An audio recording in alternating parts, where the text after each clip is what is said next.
Did you see one of Sass's most recent videos where it says we need to talk about Hunt Athalar?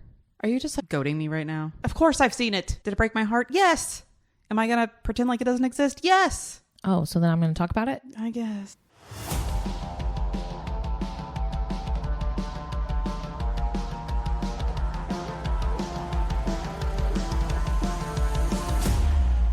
Hi, I'm Olivia.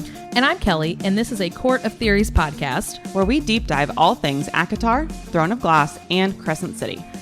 This podcast contains spoilers. Okay, so just this reel. So it's first things first. Hunt's nickname translates to the shadow of death. So the Umbra Mortis literally means the shadow of death. We know this.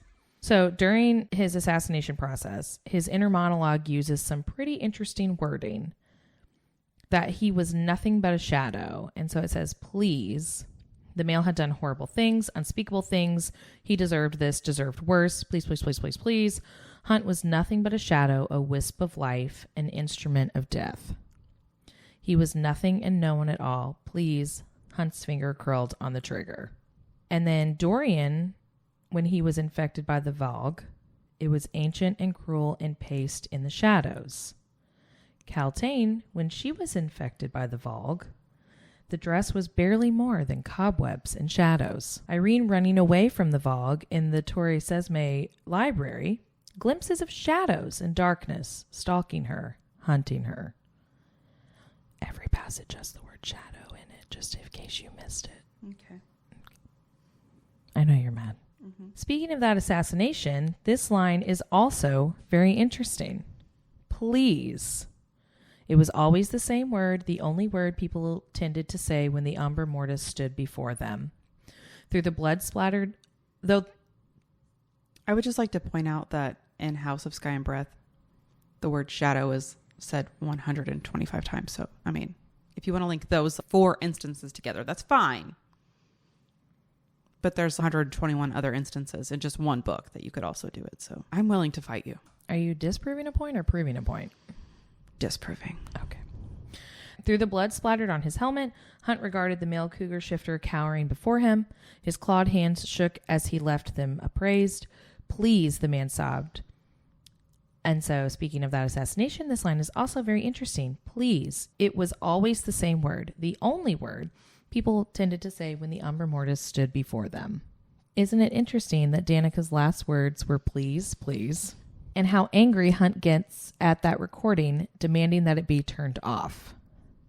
Danica was begging, sobbing as she pleaded for mercy, wept and screamed for it to stop. Turn it off, Hunt ordered, stalking from the room. Turn it off now. Is he okay? I'm gonna look that up.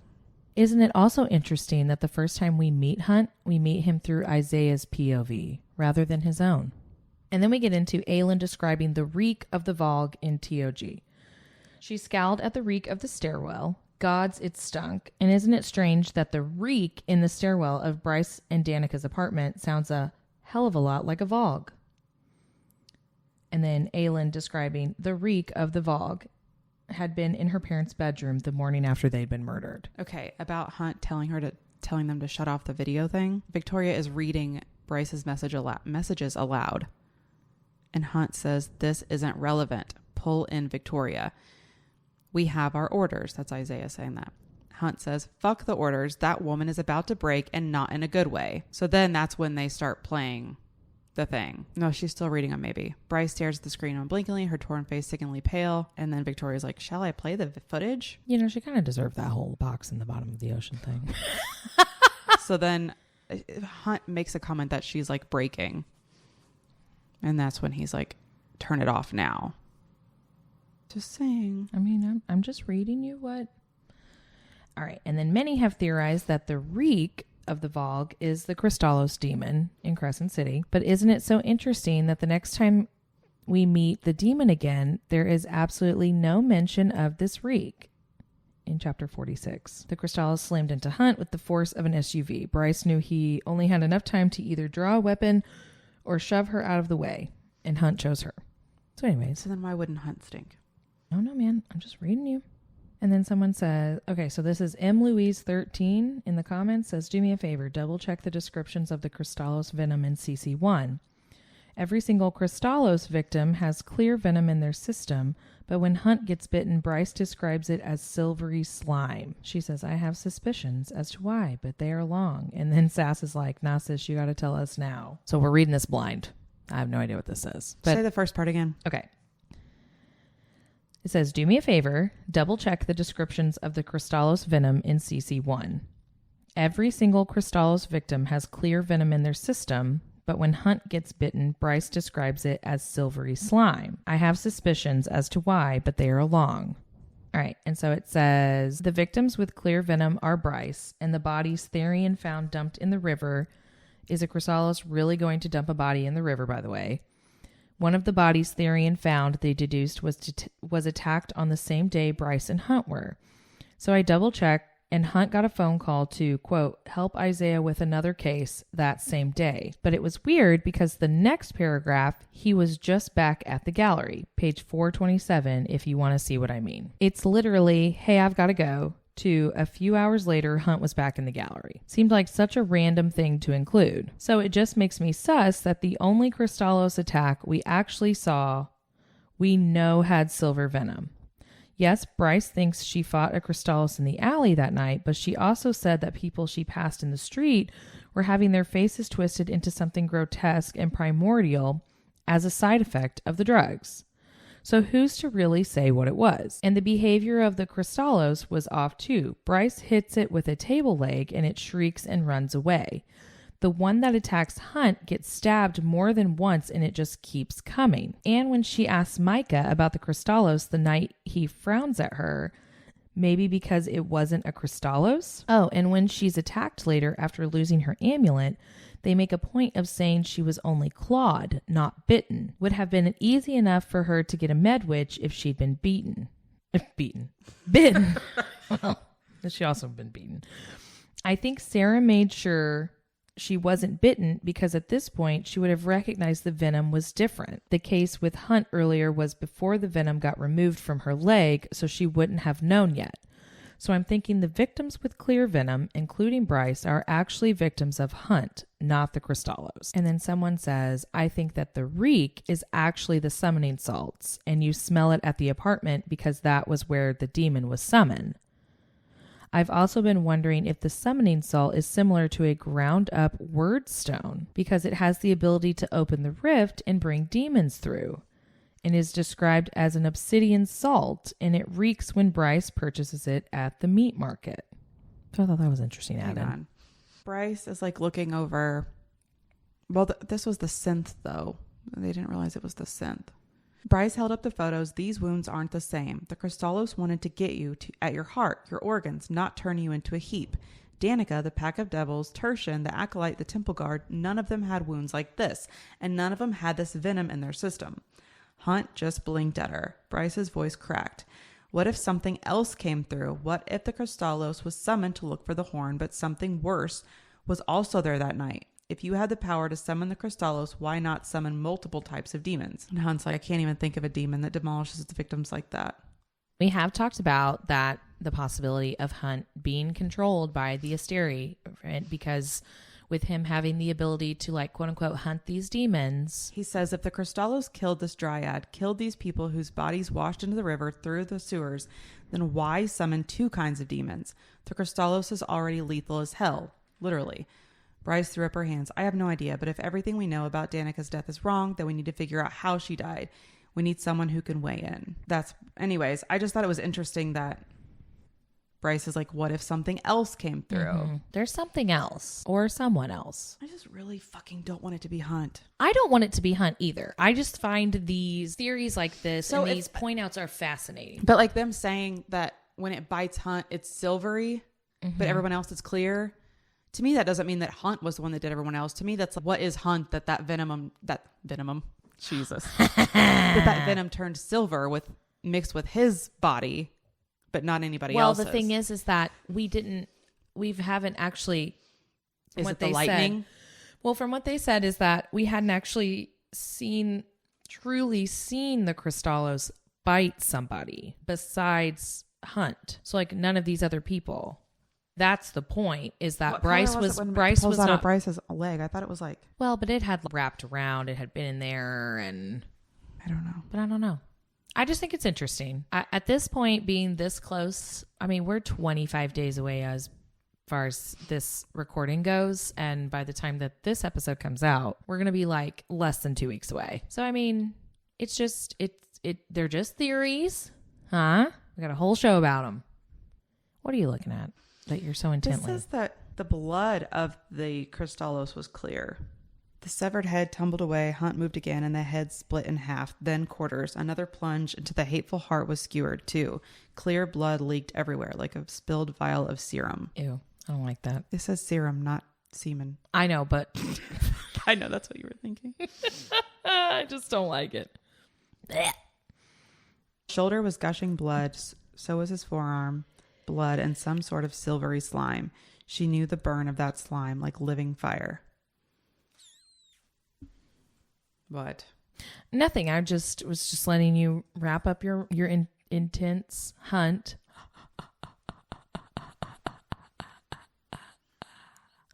Anyways, while you're mulling over that, do you want to hear what Creature Brain thinks that the Godslayer rifle is? Right after I watched this TikTok. This is Cassidy_naturally on TikTok. She's got a line. I'm looking for the Hunt Venom thing, of course. But she's got a line highlighted. She says, "This disturbs me so much." This is Hunt going back to the comedium to get his stuff. And it says, "Hunt tapped the side of his helmet. I weirdly missed it." She says, "Sorry, this line concerns me so much. The helmet that symbolizes murder and torture. I wish we got an explanation, but I think that's the point. Potential subconscious programming of an Asteri-bred puppet. Think Buffy the Vampire Slayer. Also, yes, this was a saved pin by SJM from her Pinterest." I don't know the Buffy reference. Do you? You've heard evil Gwen theories, evil Elaine theories, evil IC and or Reese theories, but have we ever considered how deep the manipulation of Orion may run? He was bred by and for the... If you read closely, Orion claims Bee's power, then Bryce herself. Power first, always. I think it's about her light, similar to an Asteri, and the horn, and the reason he was bred. This is such a small, ominous quote. I'll have to put together the whole theory soon because it's, and she puts, dizzying. After all, Sarah J. Maas is the queen of plot twists. So Buffy the Vampire Slayer, in the story, Slayers are the chosen ones, are chosen by fate to battle against vampires, demons, and other forces of darkness. Buffy wants to live a normal life, but as the series progresses, she learns to embrace her destiny. Like previous Slayers, Buffy is aided by a watcher who guides, teaches, and trains her. Okay. Interesting. I had that moment where I almost tried to attribute his helmet to the collars that are in Throne of Glass and the rings, and we've even talked about that the throne that Tamlin sits on under the mountain. I don't know. Anyways, do you want to know what Creature Brain thinks the Godslayer rifle is? Yes. Sorry. So we have some passages. I can't tell you what page they're on. They've literally just been pulled. Okay. So we have to where Rune has the Star Sword on the table of the gallery library. And when he'd laid the Star Sword on the table in the gallery library and it had hummed shimmering, she'd had to physically pull back to avoid the instinct to touch it, to answer its silent, lovely song.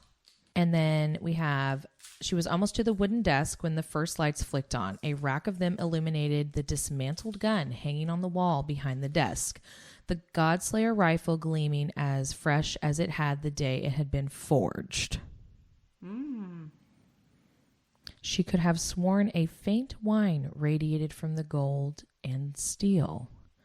The legendary lethal gun was still ringing after a shot. It unnerved her that it was in here, despite the fact that Jezebel had split it into 4 pieces, mounted like a work of art behind her desk. 4 pieces that could still be easily assembled, but it put her clients at ease, even while it reminded them she was in charge. And then we also know that we have the bullet. So this is where Bryce is in Prythian. As the small female's shock was a rare occurrence, the female eyed the Star Sword then, looked at the first winged male, Bryce's captor, nodded to the dark-hilted knife at his side. The male drew it and Bryce flinched. But what the fuck? The knife could have been the twin of the Star Sword, black-hilted and bladed. It was its twin. The star sword began to hum within its sheath. Glittering white light leaked from where the leather met the dark hilt, the dagger. The male dropped the dagger to the plush carpet. All of them retreated as it flared with dark light, as if in answer. Alpha and Omega. And then we have a made weapon like the Star Sword, Gwydion, and Truth Teller. Both the God Slayer and Star Sword hum and shimmer in Bryce's presence. Truth Teller and the Star Sword also do this in proximity to each other.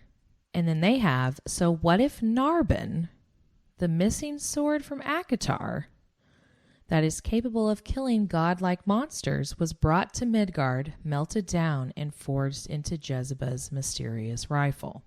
And then someone, Anna Cha-Cha, that's a fun Reddit name, said, what if Danica's sword is Narbin, though? Because it has to be important. And the creature brain said, yeah, that was what I thought initially, too. What if they both are? If Narbin was large, it could conceivably be melted down and forged into two weapons, the God Slayer rifle and Danica's sword, a second pair of made weapons. So Nanche, which I've read stuff from this, I like the idea of that. The only problem is that Narbin is said to be made of dark things. I always took it as a sign it was going to be used for evil. But I do really like this idea, so I'm cool if we learn this happened because that is intriguing. And then Creature Brain says, except that Lanthus feared it, so presumably it was used against the godlike Daglin. And then Nanche says, true, good point. I wonder why Amryn explains it that way then, unless she's lying about it. And then Creature Brain says, Amryn was in the prison during the Age of Heroes, when the made weapons were used, so she's not a reliable source of information about the era. Reese mentioned this briefly in either Akasif or Akawar. And then, of course, Nanche comes in with, Narbin's powers had not been the holy savior's light of Gwydion, but one's far darker. That doesn't necessarily make it evil. It could very well be a shadow concept. Not necessarily a dark bad, but like where we have a shining light of Thea's light, but then we have Rune's shadows. Mm-hmm.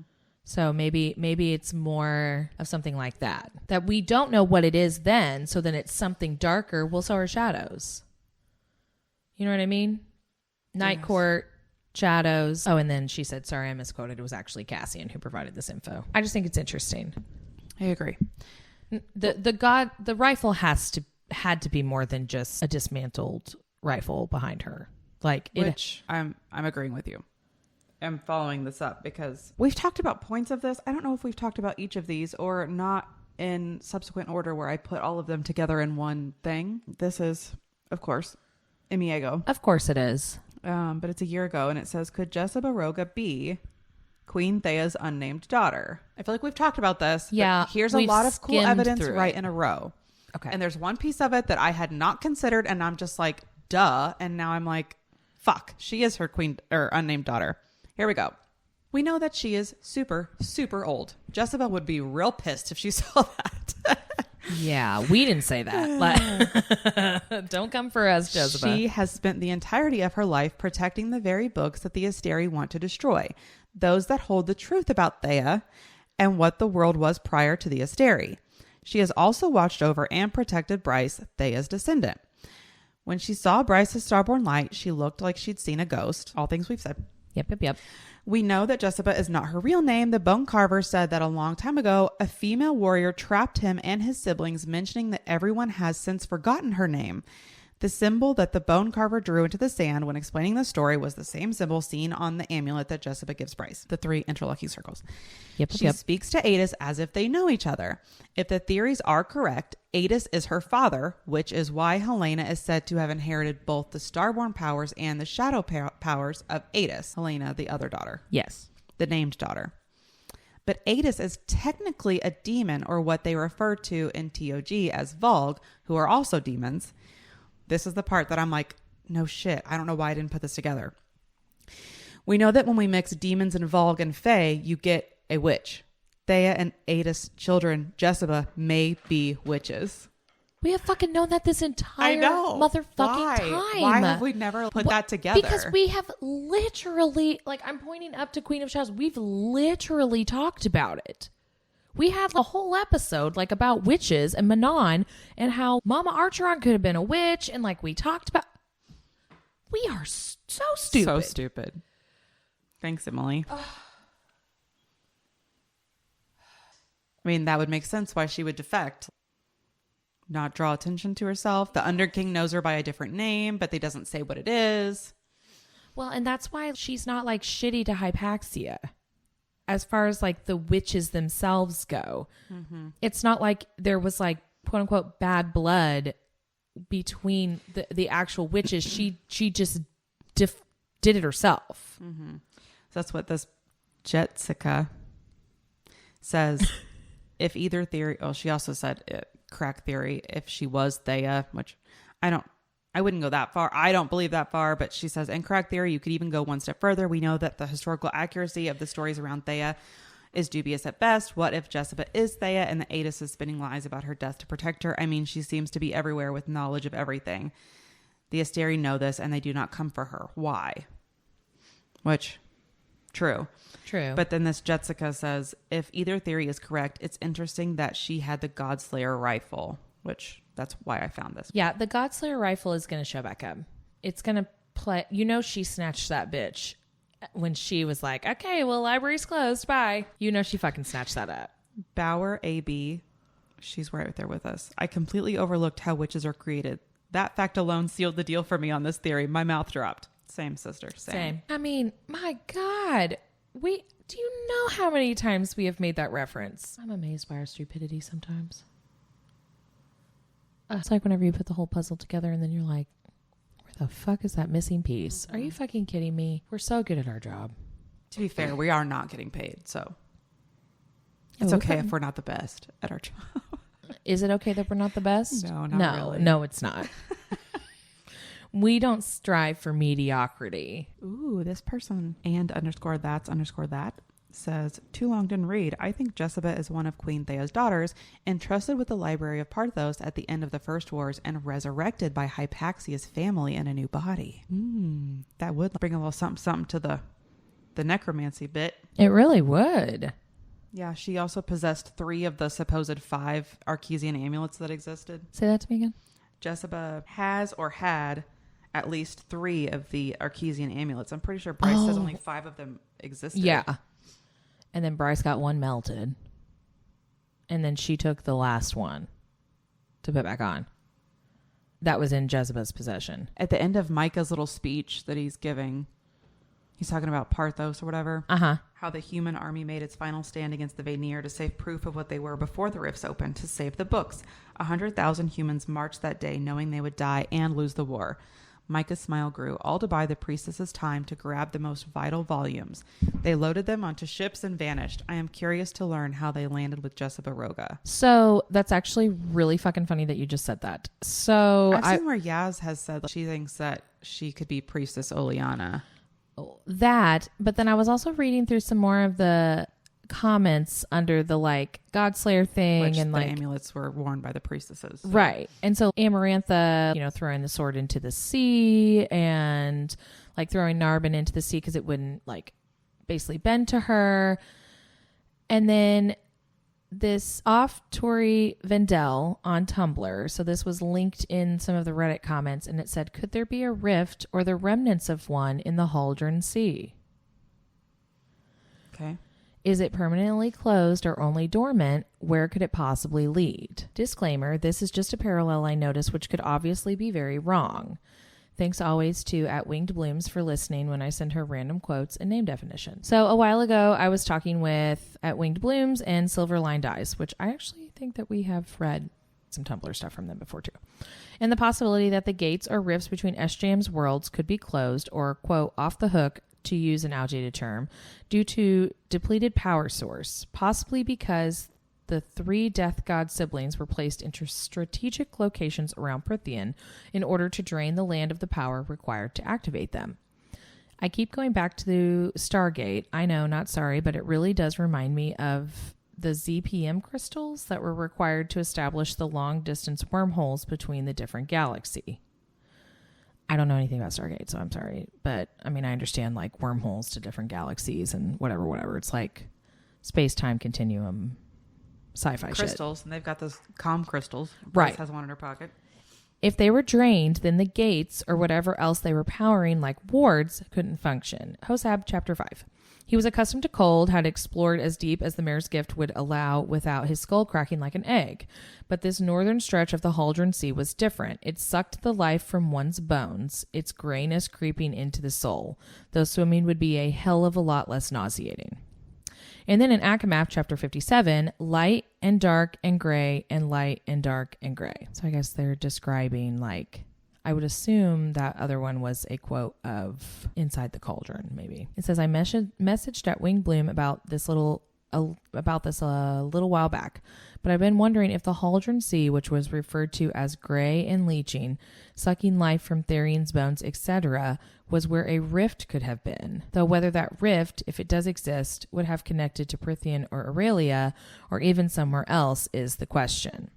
And so then the person that tagged this particular Tumblr post. So there was previous quotes that when Amarantha threw this sword into the sea, someone said, yeah, take that rumor with a grain of salt. I don't think that Amarantha ever had it.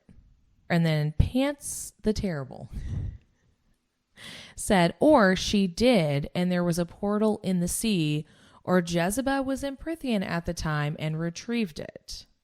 Why mention the rumor if it's not going to be important? And then TARDIS Teapot said, I've wondered this as well. I'm fully behind the idea that the seas may contain portals or rifts to other worlds. And then they're the ones that tagged what I wrote in Tumblr. Therian's description of the Haldron Sea in Hosab made it sound like a possible location. And it's interesting that in Akawar, Papa Archeron named his 3 ships the Farah, the Elaine, and the Nesta. And so it's kind of like, did Papa Archeron use? Oh, go ahead. Everything you're reading, it's not what I'm reading, but it goes together.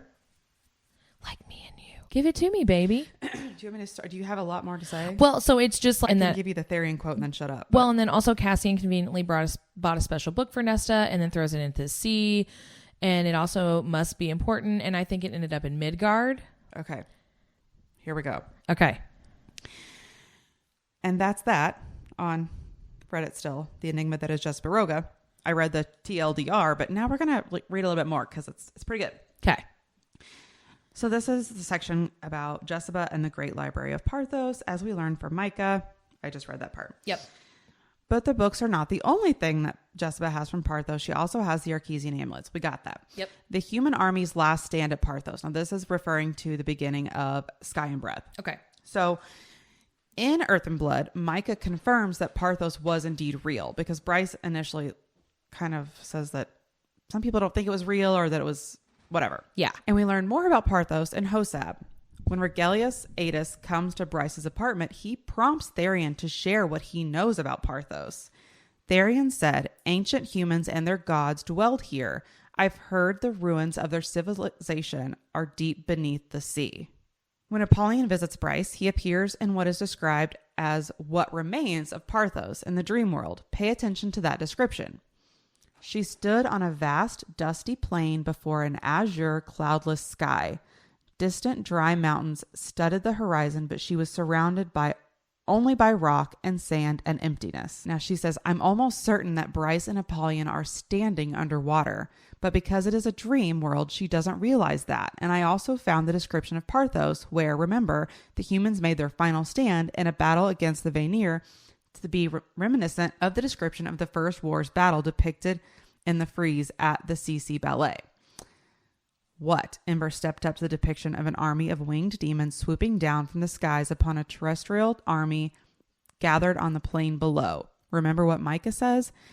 It was at Parthos that a doomed human army made its final stand against the Vanir. Now, I know that Bryce says that the frieze depicts a battle between Hell's armies and the armies of Midgard.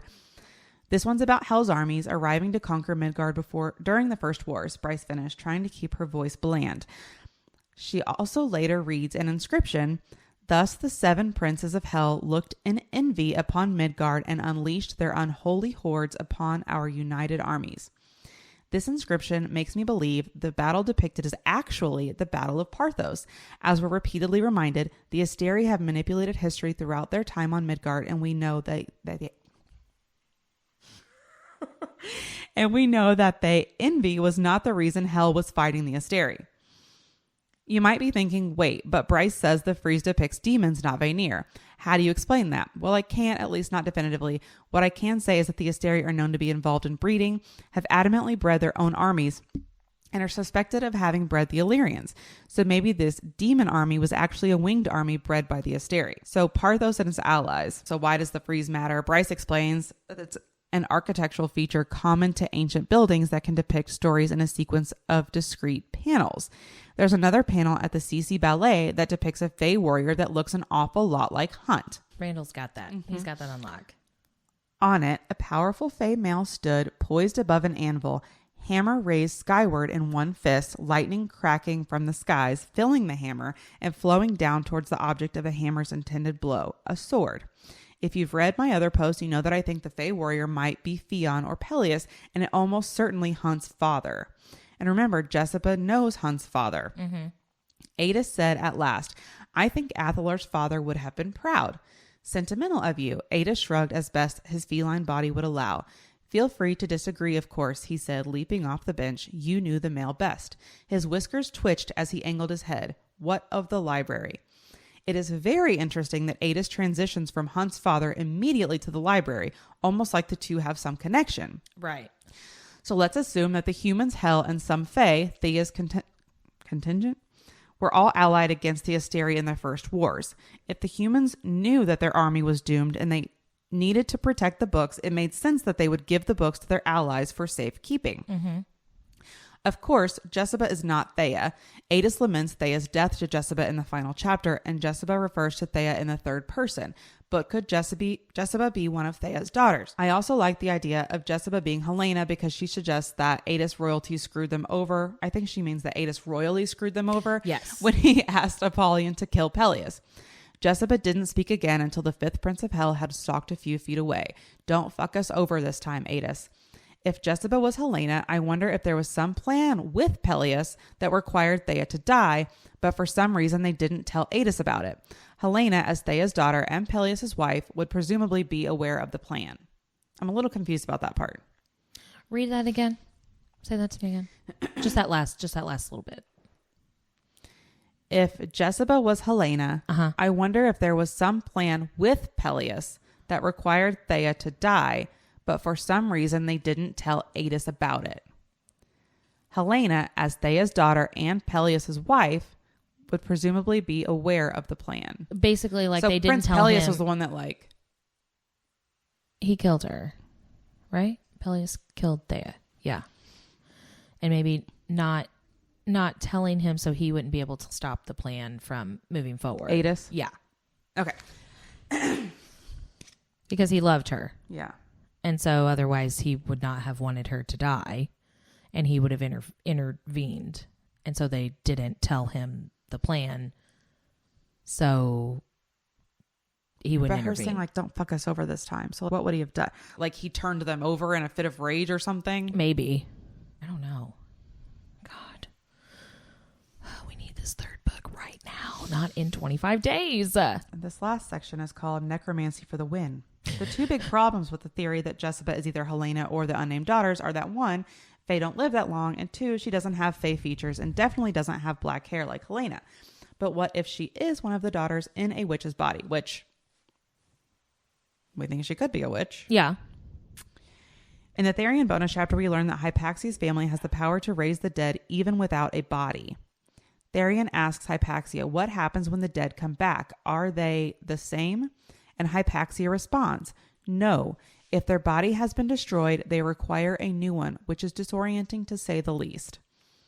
We know that Hypaxia has mysterious connections to Parthos, including the fact that her 3 tutors were from there. Mm-hmm. If Hypaxia's family knew that Thea's descendants had hidden the Parthos books, maybe they resurrected one of them to retrieve the books so they could figure out how to defeat the Asteri.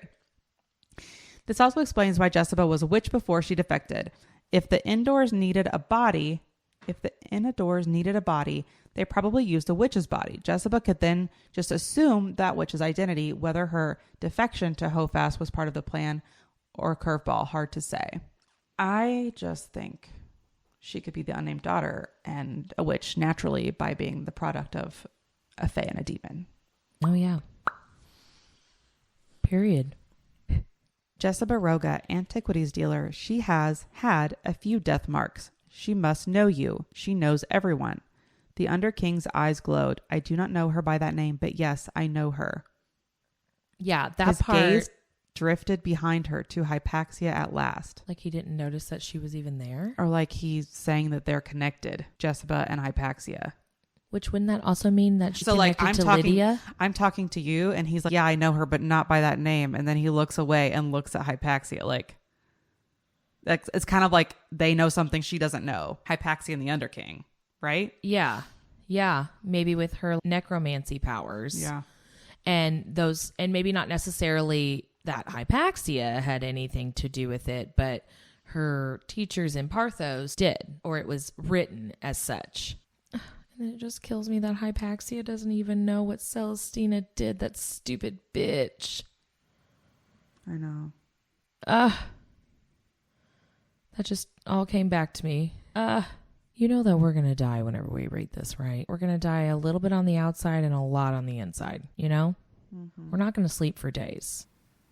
Who the fuck are you, Jezebel? God damn it. And what do you know, Hypaxia? Because, you know, the thing is that Hypaxia, just how she was like so mysterious with Rune, where like we went so long without knowing her name, without knowing who she truly was. And then she was just all of a sudden like, hi, I'm Hypaxia. Why didn't you fucking say something? Like, you didn't ask. Yeah, you didn't ask. Like, okay, you little snot-nosed shit. Okay. Is that what your teachers in Parthos taught you to act like? Motherfuckers. You know what? If one of my swimmers would be like, you didn't ask, I'd be like, I'm holding you underwater. Done. I'm done with your sass. As a physical book lover, we've all found ourselves in major need of a bookmark when we've been rudely interrupted while reading. Interruptions like your job, your needy pets and family, or your spouse wanting to tell you all about a random thing that they've been doing, all while you're at a really good part. Don't they see that we're reading? And in those moments, we've all found ourselves having to grab for a receipt, a post-it note, a scrap of paper, or the absolute worst, dog-earing your page. Well, in those moments, Case Leatherworks has you covered. Their dog-ear bookmark fits perfectly over the corner of your page, so you never lose your place. Their products are made with top-grain American leather in a variety of colors, and you have the option to customize your bookmark with your initials. Along with their bookmarks, they offer a variety of home good products that's perfect for any reading nook. Support small business by visiting caseleatherworks.com, and our listeners will receive 10% off your first order by using code THEORIES at checkout. That's offer code THEORIES at caseleatherworks.com. Let's talk about dragons. We got to kick off the Year of the Dragon. All right, we are in the ACOTAR subreddit. A post by user Claim Salt 1697. Titled, A certain set of our favorite boys might not be what we think they are. A theory. 12 days ago at the time of this recording. Warning, spoilers for the Massiverse. It's this whole podcast. Y'all know that. It says this is a crackpot theory. You have been warned. After reading through it, I'm just not sure that it is. The Bat Boys may not actually be Bat Boys. They might be Dragon Boys. Boy dragon? A boy dragon. Let's turn this back a bit and go all the way down to under the mountain. We first meet Rhysand's beast form in ACOTAR when he indulges Feyre's curiosity concerning the High Lord's shifting abilities. Each of us has a beast roaming beneath our skin, roaring to get out. I find wings and talons to be more entertaining. Indeed, it was still Rhysand's face, but flaring out behind him were massive black membranous wings like a bat's. The single claw at the apex of each peeked over his broad shoulders. ACOTAR chapter 38.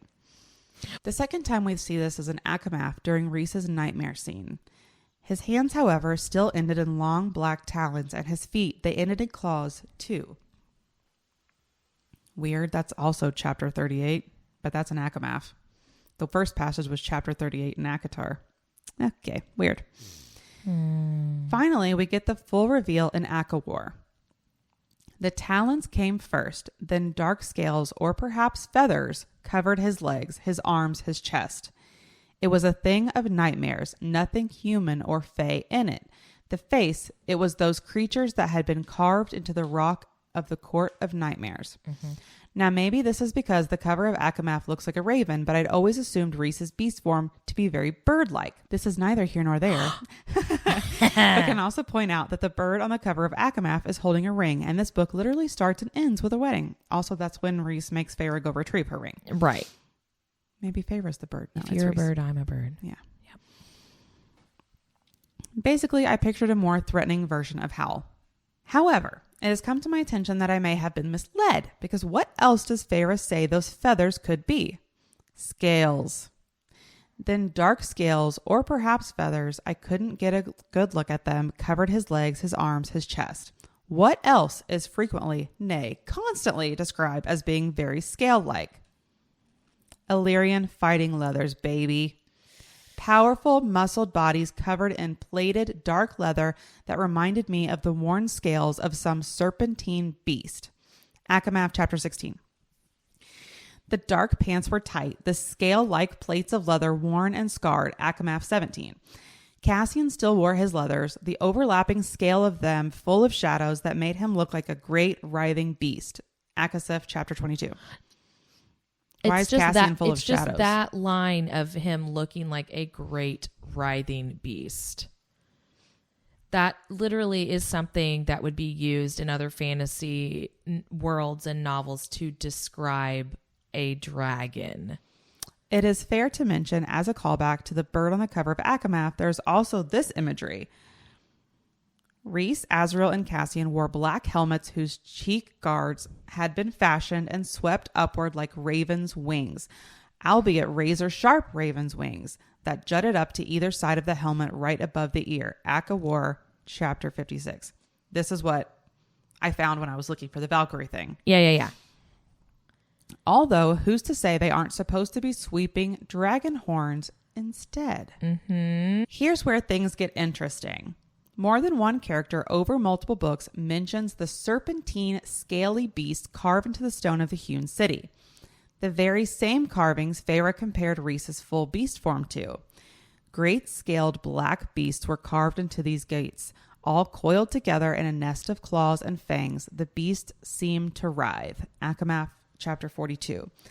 More of the serpents were carved here, this time wrapped around the countless columns supporting the onyx ceiling. The throne itself had been fashioned out of a few of them, a head snaking around either side of the back, as if they watched over the High Lord's shoulder. Akamath 42. These carvings are then directly compared to the winged Illyrian warriors in their fighting leathers. Their armor was intricate, scaled. They reminded me somehow of the ebony beast carved into the pillars they passed. Even Cassian acknowledges this. Cassian in his black armor felt more like the beast carved into the towering pillars beneath this mountain. Akasif 57. In Akasif, Lanthus shows Nesta a vision.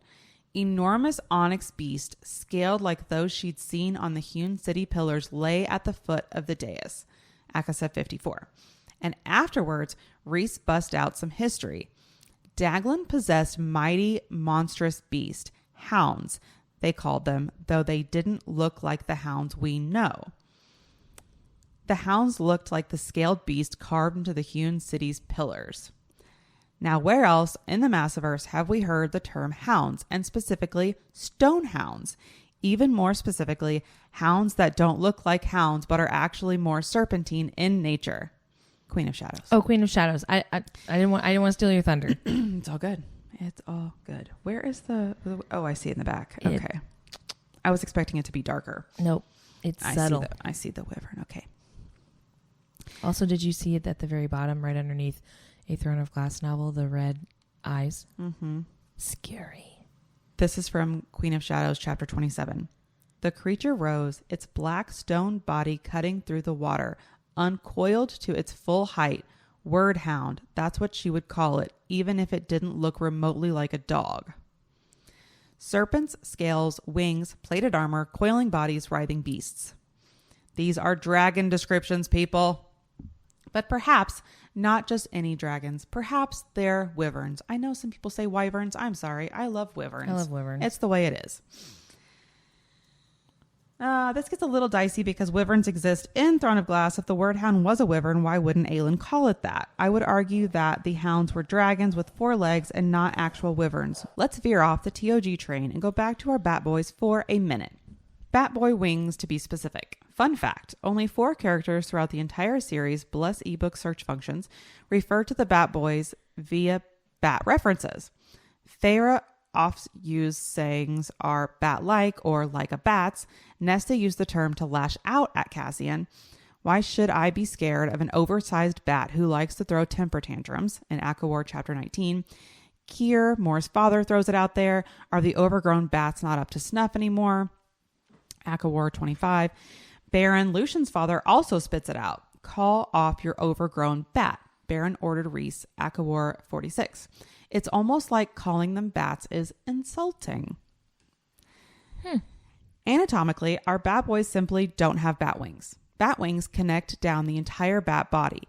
Their legs are a part of their wings almost as much as their arms. At this point, if you've never seen The Science and the Magic of Illyrian Flight by Rosie Thorns, which illustrates how bat boys might look while flying, I highly recommend taking a short detour to peruse her incredible and lovely work.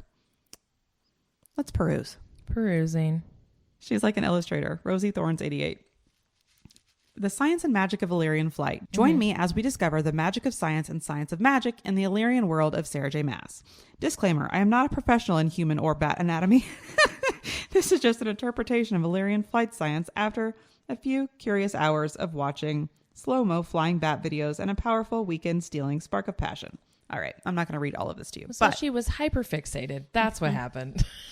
Essentially, she's like, what would Illyrians look like in flight? I think I sent you a meme about that once, like, does their legs dangle? Do they keep their legs fly straight back?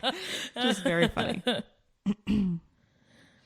I would assume that they would, just to be aerodynamic and for balance, those legs would have to be straight back. Yeah. So essentially, if they had bat wings, then they shouldn't have arms because bat wings are their arms, similar to a wyvern. Mm-hmm. Wyvern and dragons both have operable limbs that are separate from their wings, even though wyverns' wings are, in essence, their arms. Their wings don't span their entire bodies the way wings do.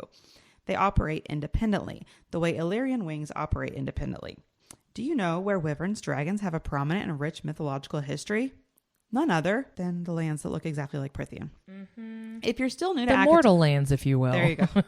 If you're still new to ACOTAR, spoilers below, friends, you've been warned. It is widely known that Prythian is England plus Scotland plus Wales. Prythian is a combination of Prydian, the old Welsh name for Britain, and Brython translates to ancient Britons in Welsh. Hibern is a riff on Hibernia, the Latin name for Ireland. It's well known that SJM loves worldview mythology and has used it extensively throughout all 3 of her series. Rhys is a Welsh name, a popular one dating back to a famous king in the 11th century. Want to know what else Welsh has? Famous dragons. Dragon. Early on in Wales, dragon became synonymous with war leader or ruler. Now, some of you might be saying, but wait, only wyverns exist in TOG, not dragons. Well, how do they exist? Elide breathed. She'd heard stories of wyverns and dragons. Queen of Shadows, Chapter 20. And who's to say the word hounds were not 4-legged dragons themselves? All right, now let's throw in a teeny tiny list from CC to tie in dragons in Britain in the Massiverse. Rune plus a literal sword in the storm, aka the Star Sword. Bryce, the starborn heir, being born of a king but raised by another man. Hunt being called Bryce's knight, and many other men being inexplicably drawn to her. What does this equal? King Arthur, or maybe Queen Arthur, seeing as how Bryce is the starborn heir and the Star Sword, Excalibur's equivalent, is hers. And what and what is King Arthur's last name / title? Pendragon. The Excalibur thing, I've always had that in the back of my brain, but like, this is so good. I mean, literally Rune going and getting the sword in the stone. Mm-hmm. I mean, yeah. One of my favorite Disney animated classics, BT dubs. I love that squirrely little witch in that. She is. I need to go watch it now. You do, because I'm blown away. Pendragon means chief dragon or head dragon, but also translates to chief warrior in the figurative sense. What are our Illyrian babies if not that? Now, there are lots more dragony things tying the Welsh world to Akatar. Powerful beings buried underneath a mountain, a plague caused by a mighty magician. I almost said a magician. I wish you would have. God, I wanted you to so bad. A plague caused by a mighty magician, a trap set at the exact center of the island. Any of this sounding familiar? Mm-hmm. What's the trap? Mountain. Oh, is that what it... Oh, okay. Just let it be known that Prythian is Britain. Dragons and wyverns are important British Welsh mythology involving warriors and kings. Now let's look at the Bat Boy wings descriptions. Flaring out behind him were massive black membranous wings, Akamaf 38. He tucked them in neatly behind him, but the single claw at the apex of each peeked over his broad shoulders. Akamaf 38. Reese stretched his wings, the sunlight setting the leathery texture glowing with subtle color. Akamaf chapter 7. There's a lot of descriptive repetition, too much to include without going overboard, so we're going to keep it simple with these three things. Now let's scooch over onto TOG to look at Wyvern's wings. Empire of Storms, a leathery, membranous wing flashed in the sunlight, and his enormous wings tipped with a claw. Air of Fire, chapter 12. The variation in coloring was striking. Air of Fire, chapter 27. In summary, both Illyrian wings and Wyvern wings are membranous, have a single talon claw at the apex, sometimes very pretty. Mm-hmm. Then you have the Wyvern bodies. His gray hide was warm and surprisingly soft, thick but supple like worn leather. Air of Fire 27. It was marred all over by thick scars. Illyrian fighting leathers are also often referred to as worn and scarred. Yeah, where are they getting these leathers? What are they made of? Are they like wearing Abraxos? Wouldn't you shit? Oh my God. What are they wearing? I never even thought about that. Oh my. We gotta move on. No. Cannot comprehend. Cannot compute. My computer will crash. Keep going. Illyrian fighting leather is often referred to as worn and scarred, the scale-like plates of leather worn and scarred. Moving on to Abraxos, our favorite wyvern, let's delve into the reasons why Manon chose him in the first place. Because he's the goodest boy. He's the goodest boy. The bait beast had trounced him, not because he was bigger or stronger, but because he wanted it more. This wyvern before her, he was a warrior. Air of Fire 23. Abraxos trounced Titus, the biggest and baddest of all wyverns. He was physically restrained by chains, his spikes had been sawed off, his teeth were broken, and he was effectively a runt. Yet, the beast let out a low snarl in response, not submissive in the least. That sound. A threat. A promise. The bait beast wanted a shot at Titus. Allies, if only for this moment. Air of Fire 23. To draw another Illyrian wyvern comparison, this is exactly what happens with those who participate in the blood rite. No weapons, no magic. It's not the strongest or biggest or most trained that conquer. It's those who band together, those who ally, those who have the greatest will and the greatest bonds that survive. Reese and Cass and Az plus Nesta and Emery and Gwen. Quick little plug. Could Ramiel or beneath it be where wyverns still roam? And then there were creatures that roam the mountains, ones that can easily bring down an Illyrian warrior with claws and fangs. Akasef chapter 16. Unsurprisingly, the Illyrians were never curious enough to see what secrets lie beneath Ramiel. Akasef 62. They're all just asleep under there. Or do they exist in the Night Court itself? There was a place in the Court of Nightmares where even Kier did not dare tread. A pit of writhing beasts, snarls and hisses, snapping tails and scraping claws. Akasef 37. This is where Asriel tortures people and lets their blood run down. Right. Not as much as I would like to draw the conclusion that Illyrian siphons act as a substitute for dragonfire. As far as we know, wyverns in the TOG world never breathed fire, and wyverns in fantasy lore in general, which is a bummer because the comparison is great. That is really great. And that would also pair up with our like Godzilla, Blue Fire. Don't scroll. Oh, well, I see the dragon. Don't scroll any further. Oh, okay. They're called siphons. They concentrate and focus our power in battle. The power of stronger Illyrians tends toward incinerate now, ask questions later. Akamaf chapter 16. Mm-hmm. They have little magical gifts beyond that. The killing power. Cassian braced his forearm on the broad stone railing, his red siphons like living pools of flame. Akamaf 58. The skies opened up, siphons flared, soldiers died. Akawar 56. I couldn't even spot him beyond the blazing fire of his siphons. Tell me that doesn't sound like a blast of dragon fire. Now hold on. What about Azrael's siphons? They're blue. That's not very Dragonfire-like, right?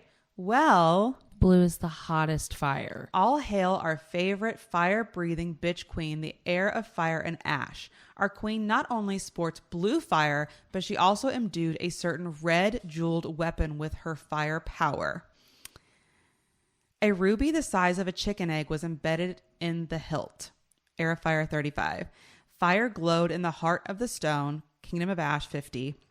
Flame danced at Aelin's fingertips. The fire seemed to sink into the blade, the ruby flickering. Kingdom of Ash 91. Kind of sounds like twin red stones adorned Cassian's gauntlets, their color like the slumbering heart of a flame. We're going to forego diving into siphons more than that and possible connections that they have to CC for sake of time and clarity. Let's not forget about the dress. What kind of dress exactly? Oh, a dragon dress.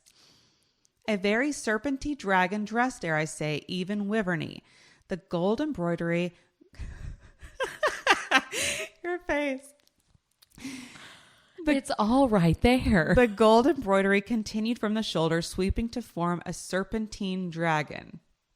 Queen of Shadows. 28. And how did Rowan choose to compliment Aelin in this stunning get-up? You look like a queen? The fire-breathing bitch queen those bastards claim you are. Why is our queen, the heir of fire and ash herself, not associated more with dragons? I kind of feel like she should be. So back to this outfit, to the hair accessories. The hair she'd swept back with golden bat wing shaped combs that rose above either side of her head like a primal headdress. Almost exactly like how the Bat Boys helmets are described. Why would Aelin wear bat wings with a dragon dress? Because when you think about it, now to sum up the conclusions we've drawn so far, the leathery scale-like plated fighting leathers, the comparison to the serpentine beast carved into the hewn city, the Illyrian brutes' killing powers, the fact that they're winged warriors, you know what type of animal does not fit that description? Bats. But let's look at another massive creature that is said to be very bat-like, the adder. Most likely inspired by the Indonesian Athol. In this instance, I'd rather think of my Bat Boys as Dragon Boys. I mean, just look at Cassian. Meow. A lord with dragon wings, clothed in dragon scales, lord of bloodshed indeed. He is the Welsh definition of dragon, aka great warrior leader personified. Now, before you riot, I will never not call them the Bat Boys. They will forever be the Bat Boys in my heart. But is this all enough? No, not yet anyways, but don't worry, I've got more. To tie this all in, and to really send everything home, let's go over some Illyrian origins. Specifically, let's remember that we don't know what Illyrians are and where exactly they came from. We don't know why they're not high fae or lesser fae. They just are. You aren't high fae. Illyrians are certainly not high fae. He hooked his black hair behind an ear, rounded as mine once had been. And we're not lesser fairies. We're just Illyrians. Akamath chapter 16. What else does Cassian say about Illyrians? Considered expendable aerial cavalry for the night court at the best of times, mindless soldier grunts at the worst. Kind of feels familiar to those who bred wyverns for their fighting killing powers might regard them. Now, Hosab is the first time we're given a potential clue to Illyrian origins, a clue that is only another crackpot theory at this point, that Illyrians were not originally born, they were bred. Stay with me, I will address the Princess of Hell and Demon Wings, I promise. The same way this guy was bred. And it's a photo of... the Umbra Mortis. The Umbra Mortis. In his black leathers, by the way. God, that looks so good. Yeah, it does. I mean, look at him holding that skull. Tattoo or not. Anyways, what? Scroll. We'll stay there forever. Keep going. Our people who built fearsome warriors in that world to be their army, all of them prototypes for angels for this one, Hosab 73. Orion was bred to be receptive to our kind. Why do you think he is so adept at hunting us? They don't have pointed ears? Oh, we bred that out of them. It was gone within a few generations. The shifters easily and swiftly forget what they had once been. They gladly gave themselves to us and did our bidding, led our armies. For those deep into Massiverse connections, the Asteri equals the Vol equals the Daglin.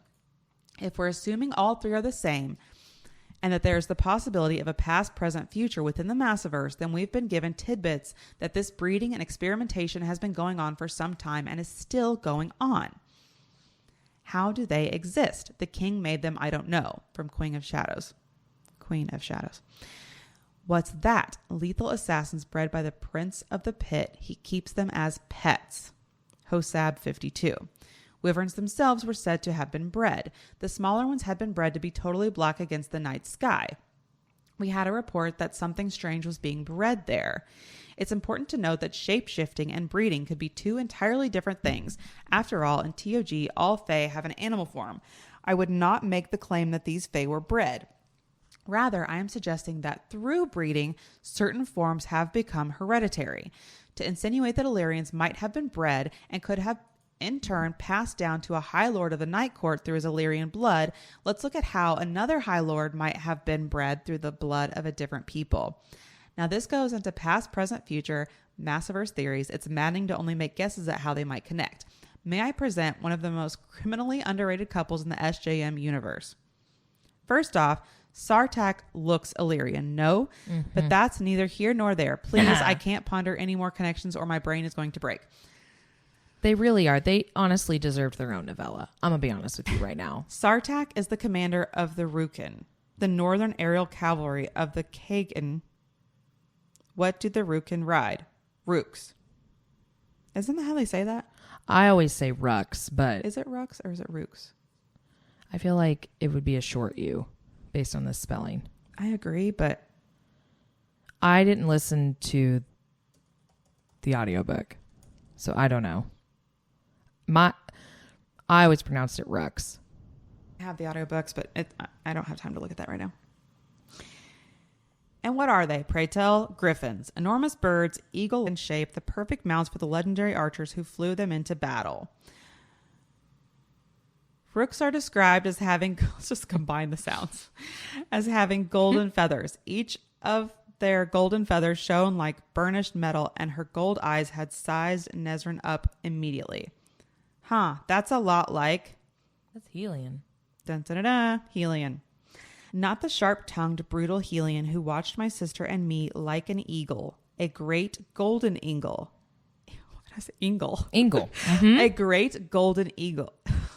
Oh my God. A great golden eagle. There it is. I wondered what his beast form was, if he grew wings like Rhysand. Yeah, he turns into a big fucking eagle / Act of griffin. War, chapter 43. Jesus, Feyre, it's obvious. Lucky us. That question is soon answered. If Rhys was a flying terror crafted from shadows and cold moonlight, Helion was his daytime equivalent. Gold feathers and shredding claws and feathered wings. You could also argue that Helion's physicality is similar to those in the TOG southern continent. The skin in varying shades of brown and tan, the abundance of that shining black hair. We're given hints that maybe all the solar courts possess wings in their beast forms. Perhaps the high lords of the solar court all possess wings beneath their skin, a gift from the skies that their courts claimed ownership of.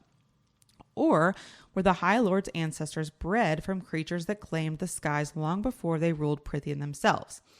Things get a little wibbly-wobbly, timey-wimey with this theory. We don't have a firm timeline for things to be fully plausible. We've been introduced to the concept of past, present, future with the SJM worlds. We've also been given string theory, aka parallel or mirror worlds, and we've also tossed around the idea of different planets, same universe. And then there's the Seraphim and the Peregrines. I do think they were prototypes for the angels and archangels in CC. Were the Illyrians a first try prototype, or were they meant to be another type of pet altogether? My vote would be the latter. Or were they not prototypes at all? Do they descend from a separate set of creatures entirely, creatures we still know very little about, except for the fact that their prince and his demons also have bat wings, as evidenced by Bryce's knee-jerk reaction to Azriel. Mm-hmm. She glimpsed black boots, dark scale-like armor over a tall, muscled body, wings, great black wings, a demon's wings. Hosab 78. Or, still going with the hell theory, was Apollyon himself a bred beast of the Asteri? In the Hebrew Bible, Abaddon, Greek version is Apollyon, is an angel of the bottomless pit. He is depicted with bat wings, but described as an angel. Who's to say that he wasn't either the first angelic prototype or that the prototype started with him? One last plug for our beloved bat boys not having bat wings, but dragon wyvern wings. We've been told that Rhysand is the most powerful High Lord of all time. Not because he simply has power, but because he is something other. Mm-hmm. Brethren, and yet not. Tamlin was a high lord as powerful as any of them, except for the one at my side. Rhys was as different from them as humans were to Fae. Akamath 44. If we're speculating, theorizing that Rhys could be descended from the Valg via Maeve, then why is he the most powerful? All of his Fae line would have inherited the same traits, and it would only have been gotten more diluted with each passing generation. So why him? Can we assume it's because Rhys is half Illyrian, and whatever makes Illyrians Illyrian is something in their blood that is strong, powerful, and ancient, like a wyvern, like a dragon. Dragon. All right, last section. Leaving you with some additional food for thought concerning Aelin and her potential dragony connections to the Night Court itself. He could only stare toward her, Aelin, breathe in her scent, jasmine, lemon verbena, and crackling embers. That's in KOA chapter 5. Not embers. Not embers. The taste of her, jasmine, lemon verbena, and crackling embers filled his mouth, filled his soul, as something burned and settled within him, an ember of warmth, like a piece of that raging magic. KOA 42.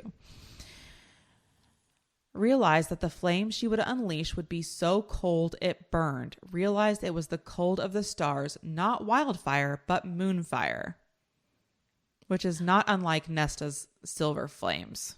Do you think Rhys's last name is Moonfire? I know you've made the joke. It's probably Ash River, Whitethorn, Galathinius, and Feyre's like, yeah, let's just add Archeron onto that too. Right. While we're at it, baby Moonfire. Like, hang on a second. What's her initials? Ash River, Whitethorn, Galathinius. Okay, never mind. In Frost and Starlight, it says that Feyre receives a painting tote with her initials on it.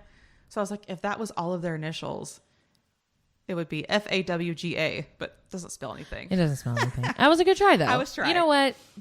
A for effort, props for trying. Who knows? Great scaled black beasts were carved into those gates, all coiled together in a nest of claws and fangs. Between them flowed veins of jasmine and moonflowers. Akamath 42. His name is Moonflower.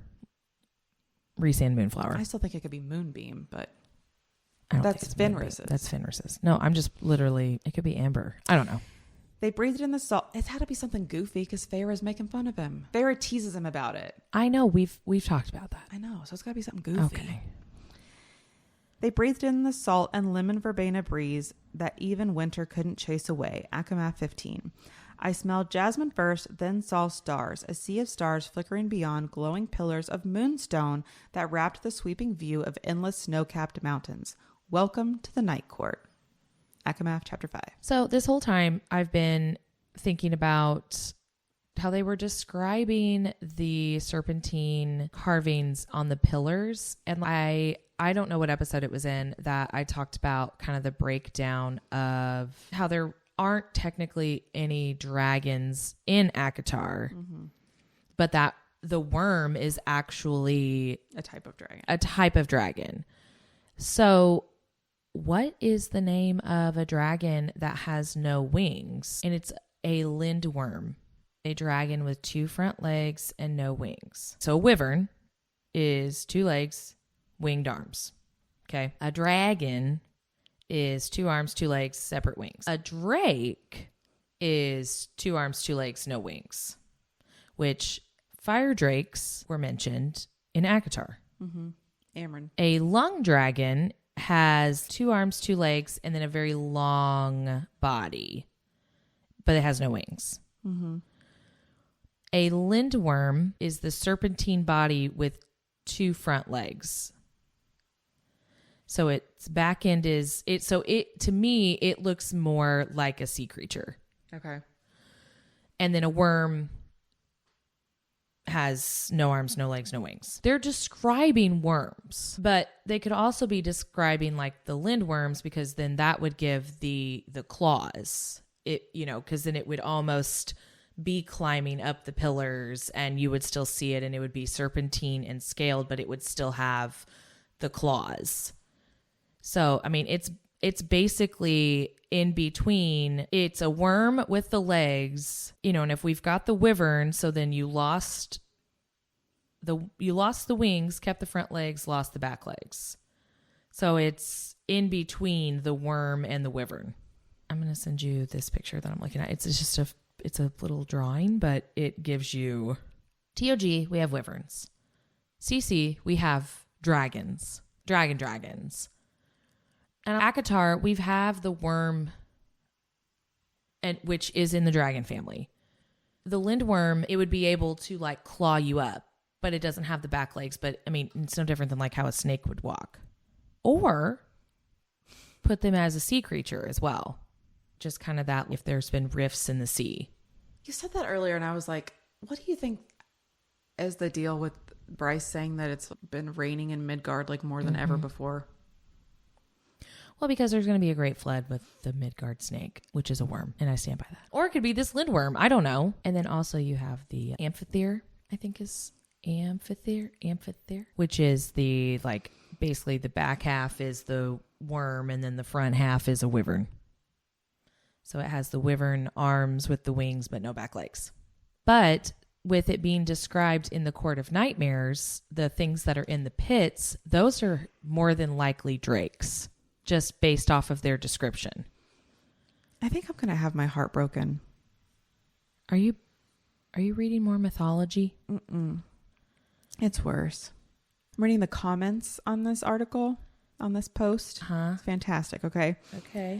There's someone on here. I thought you were getting upset about my dragons. No, I'm getting upset about Hunt.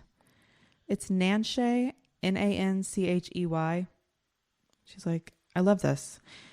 You missed a connection that I think will help continue to solidify your connection. Amazing explanation and setup, by the way. Very eloquent and easy to understand. Gwen leads a creature to Illyrians during the blood rite. The thing that crawled over the ridge had been crafted of nightmares. Part cat, part serpent, all black fur and sharp claws and hooked teeth. The best I could find was something called a tassel worm, but a dragon or dragon prototype was what I was thinking. I did want to point out, Ilkin, Erewhon's aerial army, means first, so I honestly think those were the start of the prototypes for Illyrians. And however they were bred over the years, they became more humanoid. Also, SJM has the little Godzilla figurine, the blue fire. Okay, this OP is like, oh my god, I missed the connection between Gwen during the blood rite and Erewhon's army. Whatever. And then this lady says, Nanchay is like, you did a great job. I loved it. I'm right on the money. I love dragons. And she says, talking about Azriel and Bryce potentially. She says, hallelujah for another Bryce and Azriel shipper. I love Hunt. I do. But I think in connection with the Arthurian theme happening in CC that he just might be the Lancelot to Bryce's Queen Arthurness. Then Nanchay says, thank you. I am very much a Bryce Real stan. I actually dislike Hunt. My friends found instances of him putting pills in her drinks. Says it's for whatever else, but seems sus as fuck. He's definitely something. My friend helped me figure out something that I didn't post to my recent Hunt death theory post because the hate would have been rough. But Athalaric was a boy king of the Ostrogoths that died at 17. However, Athalaric is a derivative of Talarico, another derivative of Athlarico. It meant something in slang. In Brazil, the word talarico is slang for one who is interested in someone else's romantic partner or wife stealer. It can also mean a friend betrayal. Then the OP says, shut the front door. Where's the pill instances? So she shares the instance in the beginning of CC2 whenever Hunt puts that pill in Bryce's drink and he says the pill is tasteless and he claims it's like to test for poison. Right. Classy, she said, but drank. It still tasted like champagne. No hint of the dissolved pill lingered. Now, I was like, yeah, okay, whatever. And then she posts 3 more and now I'm upset. This is after the ballet incident where he tests for poison, supposedly. This is Bryce's speaking. And I think the poison testing pill you no doubt put in my whiskey had some sort of sad sack potion in it because I don't know why I'm thinking about all this right now. So she was like getting emotional after the fact. They're at the party at Runes. She's upset. Yeah. She's like, don't you feel guilty like partying and whatever when so many people died? Okay. This is in CC1. They're like questioning Bryce. Okay. Stay the fuck away from Bryce. Hunt's like, Rune's all pissed off. Okay. Hunt flipped off the empty doorway. After a moment, he murmured, the tracking device in the water Quinlan drank when she got here. What's the time frame on it? 3 days, Isaiah replied. So in CC1, they put tracking in her water and had her drink it so they could track her for 3 days. I didn't remember that. I didn't remember that. This is in CC2. It's cut off, but it says Bryce shut her mouth a moment before a plastic cup of amber liquid garnished with a wedge of lime appeared before her. Princess, Hunt crooned, and Bryce's toes curled yet again. They seemed to have a habit of doing that around him. Do we get to use that term now? June perked up with delight. I've been dying. Absolutely not. Bryce swigged from her drink. She gagged. How much whiskey did you have the bartender put in here, Athalar? She coughed as if it would do anything to ease the burn. Hunt shrugged. I thought you liked whiskey. So it sounds like her drink could have been potentially... It's a little stronger than like he's trying to hide something. Then she knocked back the whole thing and let it burn right down to her soul. So that's 3 instances which, I don't know. I didn't think anything of the poison thing. I totally forgot about the tracking thing. Yeah, me too. We didn't even make note of that. The whiskey didn't register to me whatsoever. What? I'm just wrapping my head around, because like we had read through a few that did not shine Hunt in a very good light. Mm-hmm. And I know that you're not a fan. I thought I wanted them to be in game, but God, some of these people have some very compelling catches. I'm hurt. This is something I've also thought about. It's also It's also oh my God. It's also suspicious. All Asteri Triari have H nicknames: Hind, Harpy, Hound, Hammer, just like Hunt. And all Asteri have star names, including the dead Asteri, Sirius. And again, Orion is a star that is together with Sirius. Everything about Hunt as a character screams Asteri agent that will end up dead. Which, that Instagram post that you shared with me where it showed that this girl allegedly got an arc of Hofas, literally said that it broke her heart. I think it was heartbreaking with the broken heart emoji. So I'm going to go ahead and make this one a little bit longer because I feel like that. Let's see that what Nanche has to say about the mate comparison theory. She's in that one too. She's in that one too. So let's talk about mates, y'all. And I'm going into this blind. I skimmed it just enough to be like, this sounds fun. Not enough to know the outcome. And this was 6 days ago at the time of this recording. I bring this theory to you on behalf of my friends who are nothing short of geniuses. I will condense all of our evidence and thoughts here for easy consumption. As I always like to say, kindness costs nothing. Debates are fun, but follow the rules of CCSJM's community. Number 1 is be kind. I mean, we've definitely talked about don't be a fucking asshole. She says it a lot nicer than I do. This is a long-winded post, so don't be surprised. All right, I'm ready. So it seems to be a widely accepted theory that Rune and Lydia are mates. They seem to connect very quickly, and we also get a lot of mate wording imagery such as thread, a tug, etc. Things that SJM is infamous for when describing the mate bond. Generally, I don't see any theories disputing this canon. Neither do I. I really don't see anything at all. I think that they truly are mates, especially just with their connection with the bridge and how whenever he got knocked out by the Reapers and she immediately was able to find him in that dreamscape and Hosab. I think they truly are connected on that mate level. Okay.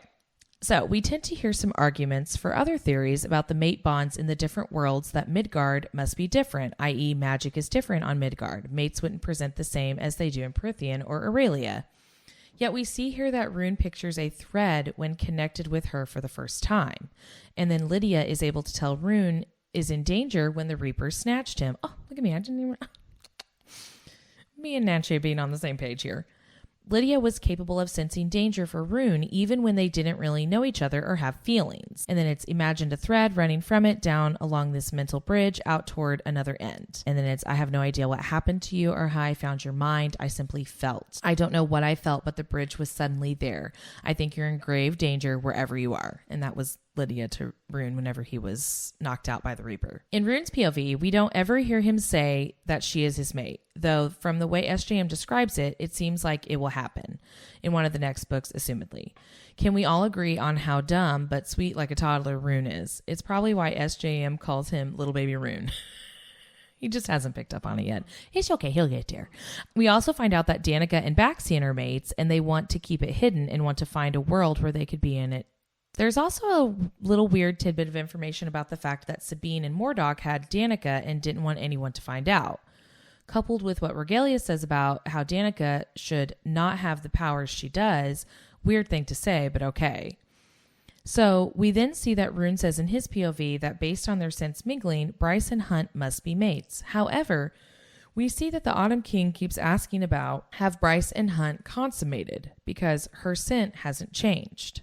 Last my spies reported, she does not bear his scent, so I can only assume they have not consummated their relationship, and she literally has mate in consummated highlighted.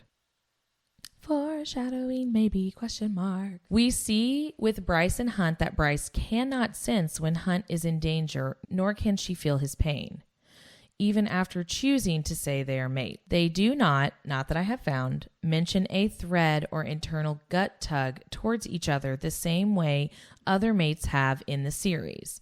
As a side note, Ethan does remark that he felt a gut tug towards her. Just saying. So we see a completely different imagery between the relationship between Rune and Lydia versus Hunt and Bryce. Mm-hmm. Hunt's lightning had stopped. Where was he? Would a mate know? Would a mate feel? And then underneath it said, yes, a mate would know and a mate would feel. And before I hear the argument about Bryce and Hunt's scent mixing means they are mates in the Fae sense, back to Rune not even knowing who his own mate is, here is Rhys talking about Feyre in regards to how she smells after living with him / having sex. And then I saw the plate and felt the glamour, and there you were, living in my second most enemy's house, dining with him, reeking of his scent, looking at him like you loved him. Now, I get it. Lots of people don't want Bryce and Azriel to happen. A lot of people are convinced Bryce and Hunt are endgame. Let's get something out of the way because the rest of the post will definitely have lots of controversial theories. So settle down over there, gal pal. SGM has included for our enjoyment a few paragraphs detailing the different types of mate. Hunt also explains that saying they are mates is like being married for angels.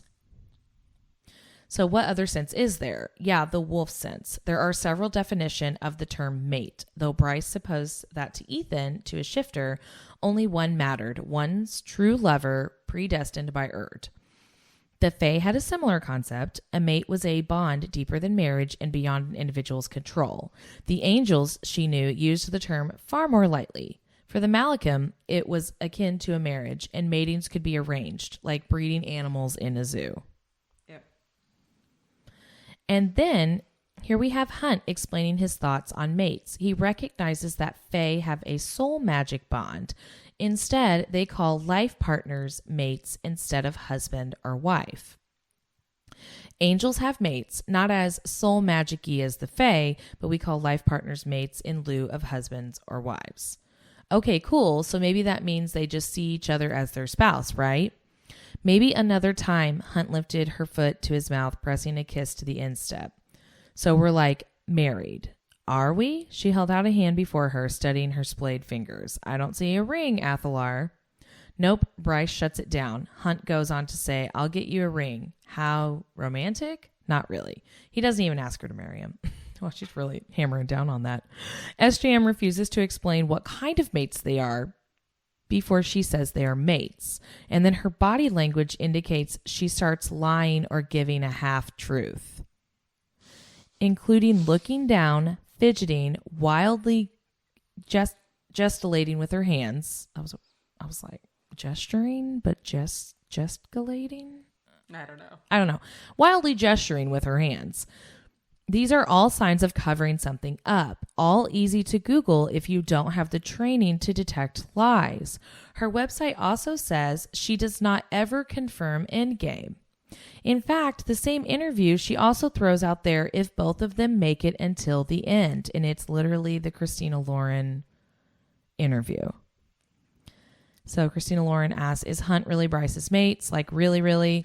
SJM, I will say yes, he is her mate. They are mates. And when I was creating this series, I knew how TOG and Akatar went with the romance. She didn't end up with the first guy. And with this one, I was like, you know what? I'm going to do a real doozy on everyone. I'm going to have her love interest here be the one at the end if they both make it to the end. A real doozy if they don't make it to the end is...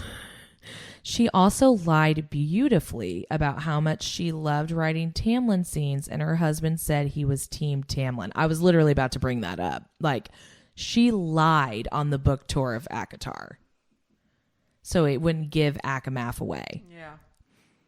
And then it has he was chatty, and I asked questions like, what team is he in Akatar? And he said he's Team Tamlin. I also asked if sometimes he feels like Sarah writes about him and include his character traits into one of the characters. And he said so far, Sarah won't do that yet. And if she does, he would notice, which he's literally talking about Rhys, but he can't talk about Rhys. Mm-hmm. So realistically, SJM is not going to ruin a plot twist and say, nah, Bryce and Hunt are endgame, or say, nah, Bryce and Hunt don't make it. She's going to answer with half truth and deflect, which she does. I did think she acted weird about that. I was trying to be in denial. Not to mention, Bryce asks Hunt to wait to have sex. Our boy Hunt is thirsting for sex constantly in his POVs. That's all he thinks about. And then when the Hind finds them on the submarine, he goes all avenging God, and Bryce has no choice but to give in and have sex with him. Bryce had to protect her friends and family. Their first time was coerced because Hunt couldn't control himself and was ready to fry everyone on the submarine. But it also reminds me of something that happens with Tamlin, where he has no control over himself. Tonight, Tam will allow great and terrible magic to enter his body, Lucian said, staring at the distant fires. The magic will seize control of his mind, his body, his soul, and turn him into the hunter. It will fill him with sole purpose, to find the maiden. From their coupling, magic will be released and spread to the earth, will regenerate life for the year to come. The hunter, the magic, will seize control of his mind, his body, his soul, and turn him into the hunter. Hunt, Orion, the hunter. Did you just now get that? Bro, I even read it slow and enunciated. I just don't like it, okay? Okay, I'm sorry. Tamlin also becomes the enemy. Farah's lover became her enemy. For a while. That old shit about keeping friends close and enemies closer, it remains to be seen whether your sister is an enemy to the Fae. His ally was his enemy was his lover. He focused on the gore splattered on her.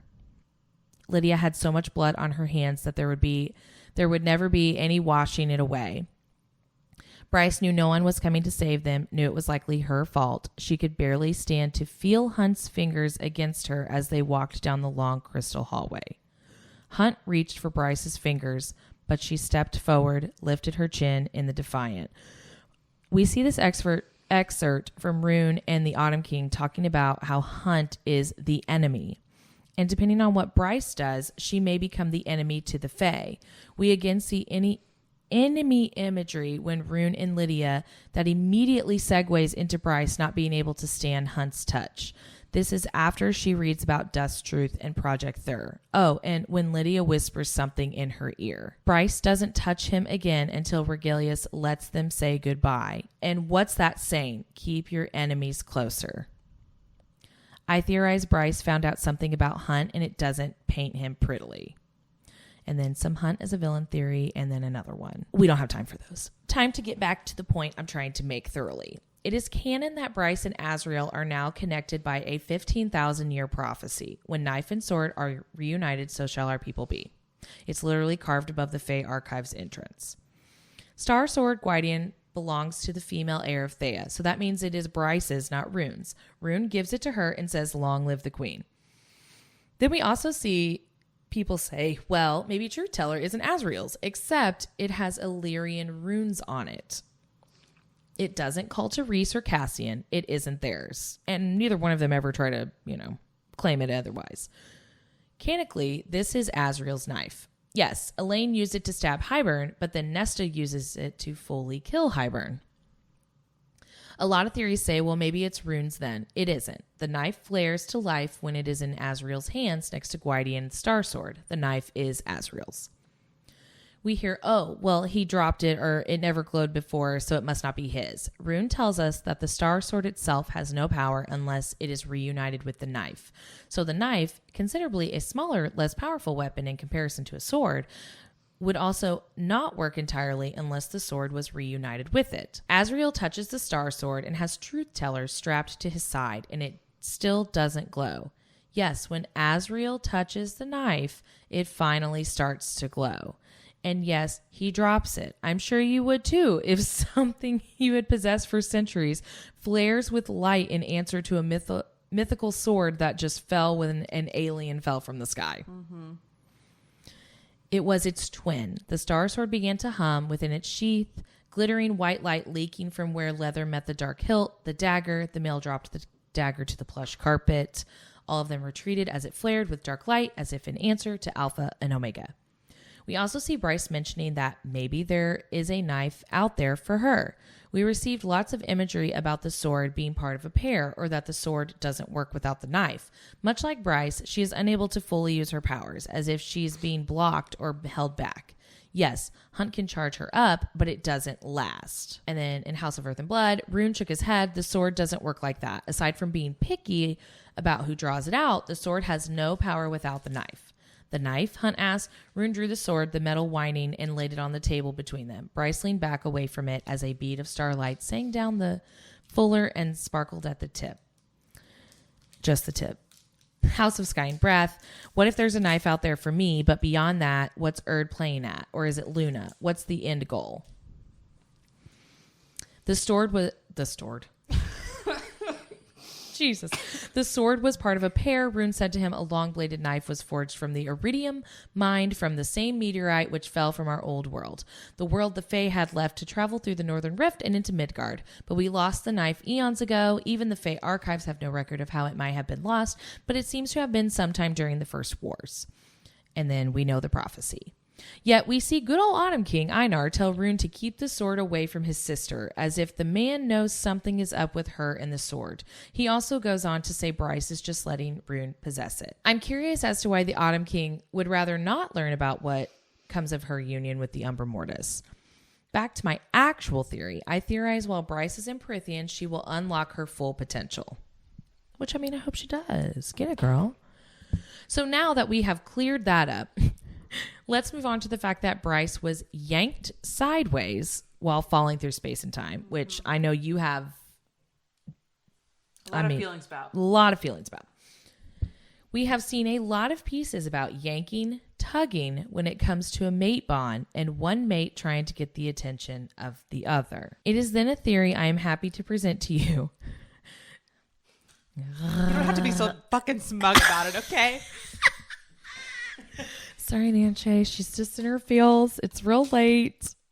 That Azriel felt Bryce in the space of darkness and wind that he teleports Winnows through, and recognizing her as his mate yanks her to Prythian. She fell slowly and without end and sideways, not a plunge down, but a yank across. And so then Rhys, in regards to Feyre, she starts falling and then boom, yoink. That's literally what Nanche put under the she fell slowly. And then for Rhys, in regards to Feyre, there you are. I've been looking for you. His first words to me, not a lie at all, not a threat to keep those fairies away. Thank you for finding her for me. Oh, kind of similar to has multiple mates throughout the books might yank or tug on their own mate bond to communicate something, to push their mate to do something. And yes, I checked. Nothing between Hunt or Bryce is ever described as a gut tug, a yank, a thread, a golden bond, etc. No verbiage is used elsewhere for mates like this. But there was a thread, I said a tether, and I yanked on it. And that's Feyre talking about Rhys.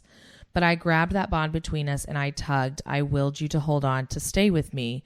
But the tug yanked again in my mind, my gut, a summoning. But back to Bryce falling into Prythian and meeting Azriel. He's Azriel, spy master, assassin, torturer, except he's exceedingly gentle. Wait, this is Azriel, the torturer?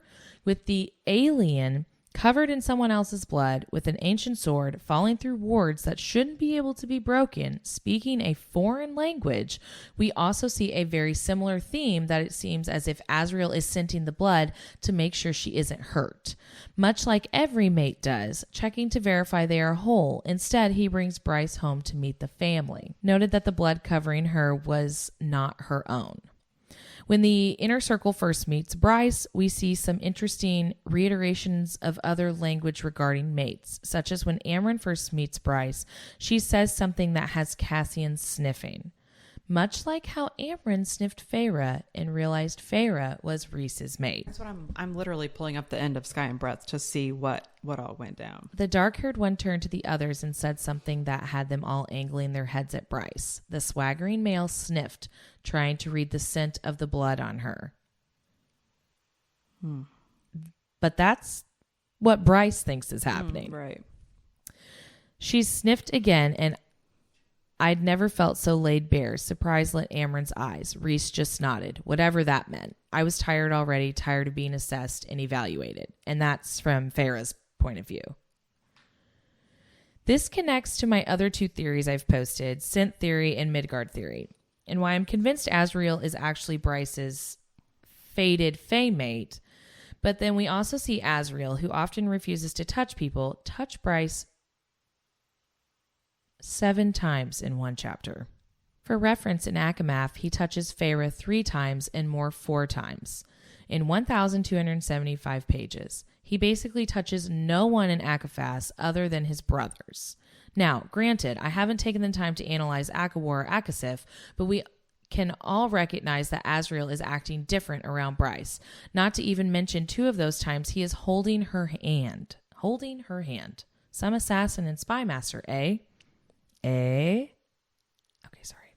Also, she says he was beautiful when she sees his face. Which I'm sure he is. That's exactly what Feyre says, too. Mm-hmm.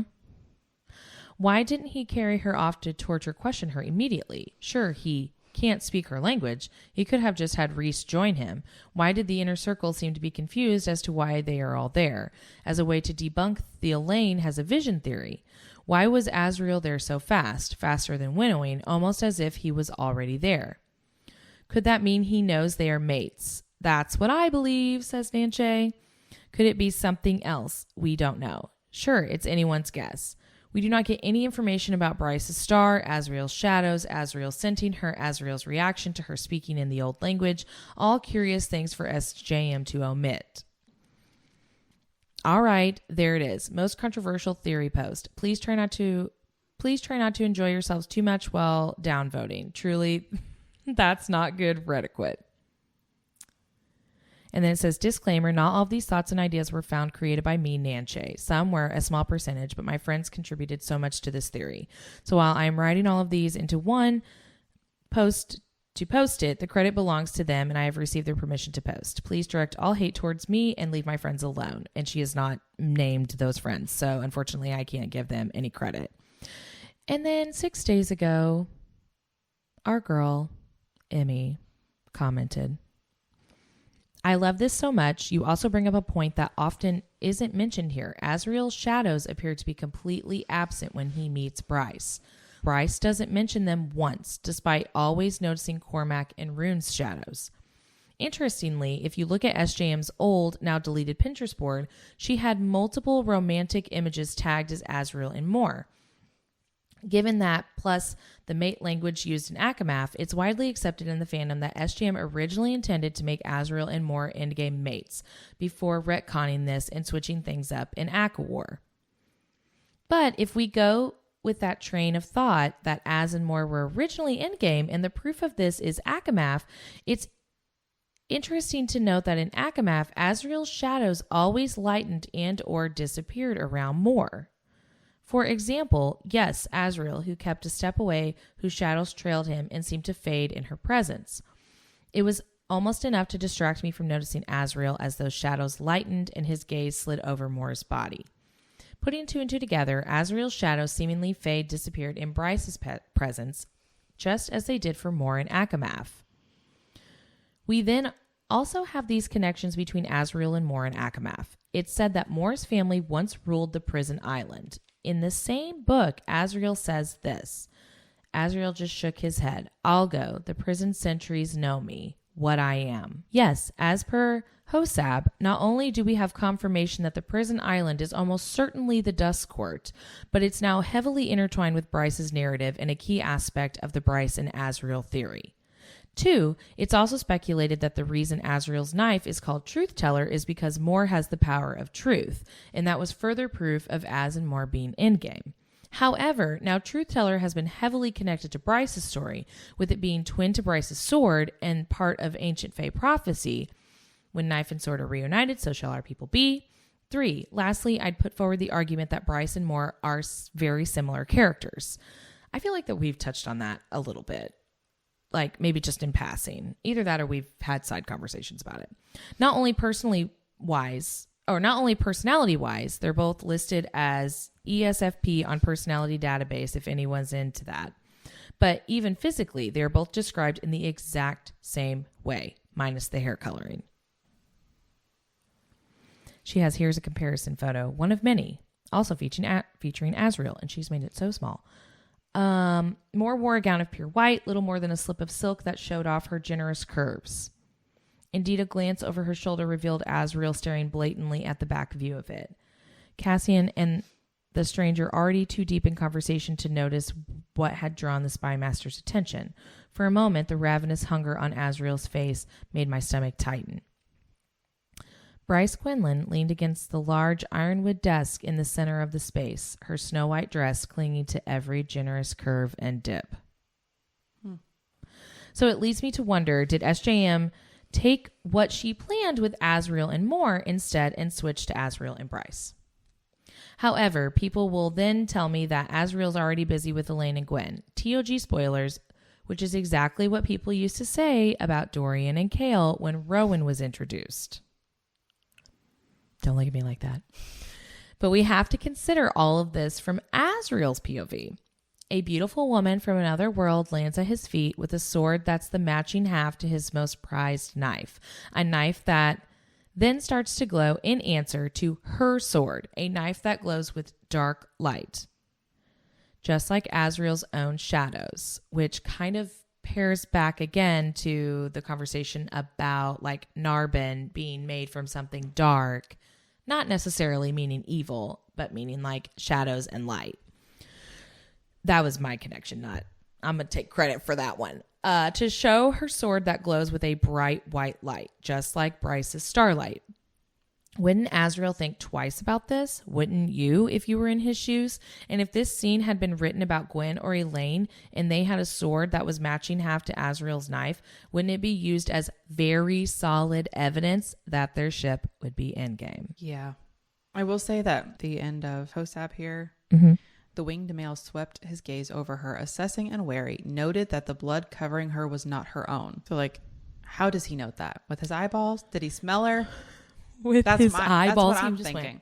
No, I'm thinking he smells her. Yeah, and he's recognizing. And then it says, which this is talking about the Star Sword. His attention drifted to the Star Sword lying in the grass between them. His eyes widened slightly, which is like what Feyre kind of says about Rhys too, doesn't it? His eyes like... Yeah.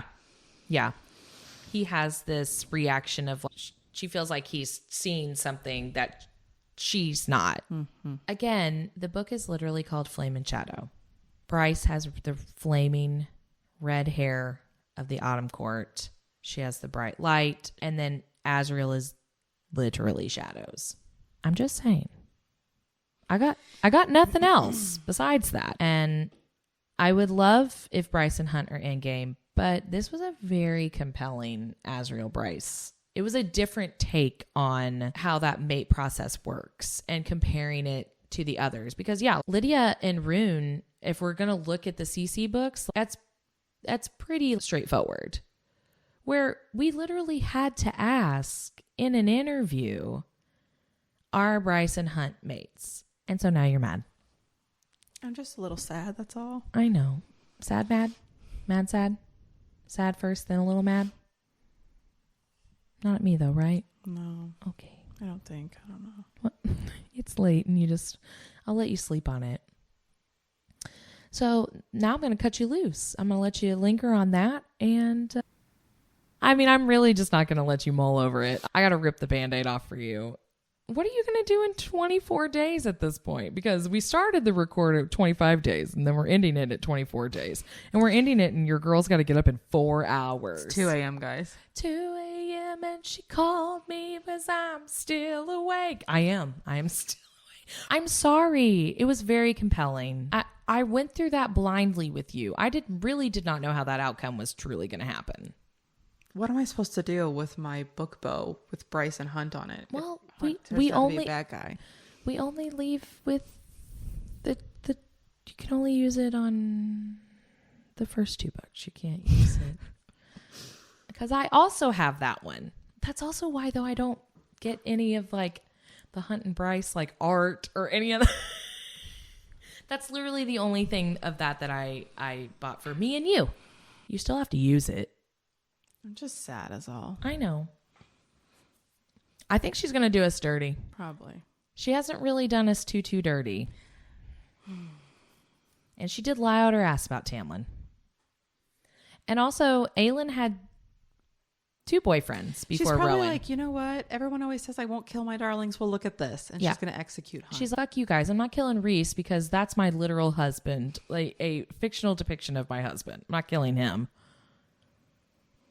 And Rowan's my husband, so she can't. I told Casey that Rowan was my book husband, and he said, I don't know what that means, but I'm not even worried about it. I was like, good job. He said, stop fucking up my algorithm on TikTok with your book shit. So I got a laugh out of you. So that's where we're going to end this. Because you got to go home and go to bed. I got to go down the hallway and go to bed. And I have to yell at children in the morning. Don't be mad. I just can't. Okay. So thanks for listening. Thanks for listening. Oh. I tried. All right. Well, Olivia's in a lot of pain. Follow the show on Instagram and TikTok at A Court of Theories. You can follow us on our personal pages, slide into our DMs, or email us your theories at acourtoftheories@gmail.com. Rate, review, and subscribe. Give us a 5-star review and tell us what you love about A Court of Theories. And if you don't love the podcast, keep it to yourself. Love you. Bye. Okay, love you. Bye. God, I'm so distraught.